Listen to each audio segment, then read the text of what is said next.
les petits pitchs. Salut à tous et bienvenue dans les petits pitchs. Aujourd'hui on se retrouve pour parler d'Ortis.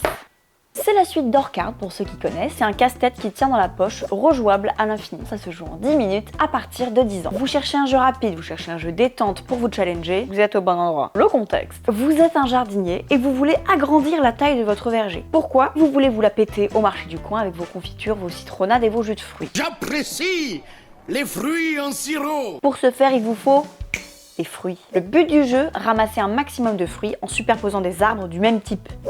Ça se joue en 10 minutes, le but c'est pas de sauver le monde. Comment on joue? C'est tout con. Chaque partie se joue avec 9 cartes, donc 9 tours. À chaque tour, vous placez une carte de votre main dans votre verger. Vous la mettez dans le sens que vous voulez, mais vous devez recouvrir au moins un arbre fruitier avec un arbre du même type. Vous pouvez en recouvrir plusieurs, vous pouvez aussi passer par les clairières. Votre verger va ainsi s'agrandir, tout comme votre nombre de fruits. À chaque fois que vous recouvrez un arbre, vous additionnez ces fruits avec ceux de l'arbre juste en dessous. Vous placez donc un dé de la bonne couleur et de la bonne valeur sur cet arbre. S'il y a déjà un dé sur l'arbre superposé, la valeur du dé va augmenter.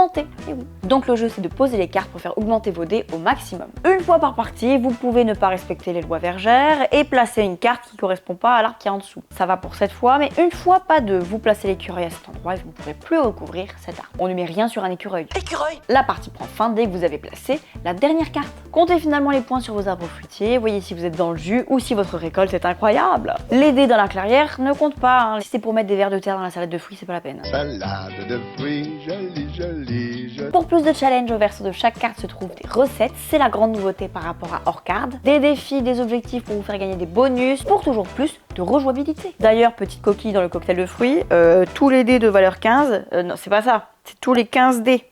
Enfin tous les dés, il y a 15 dés. On peut tromper une fois 1000 personnes, Odile. Donc venez pas nous insulter en commentaire, j'ai dit pardon. Bref, les recettes, c'est cool. Dès la fin de votre première partie, vous avez envie de rejouer pour défoncer votre score, c'est hyper addictif. Vous connaissez mon amour pour les petites boîtes dans le sac à main, dans la poche, et les cartes sont plastifiées, donc vous pouvez faire tomber du jus dessus. Tout ce que je demande pour un jeu. C'est un jeu solo, mais il y a un mode multijoueur. Il faut que chacun ramène son jeu, par contre, faut pas déconner. Bref, venez, on fait un concours de verger. Voilà, c'est tout pour Ortis, j'espère que ça vous a plu et que ça vous aura peut-être donné envie de tester le jeu. J'ai dégagé une mouche. Si vous voulez voir encore plus de vidéos sur le jeu de société, n'hésitez pas à vous abonner à la chaîne de Regames.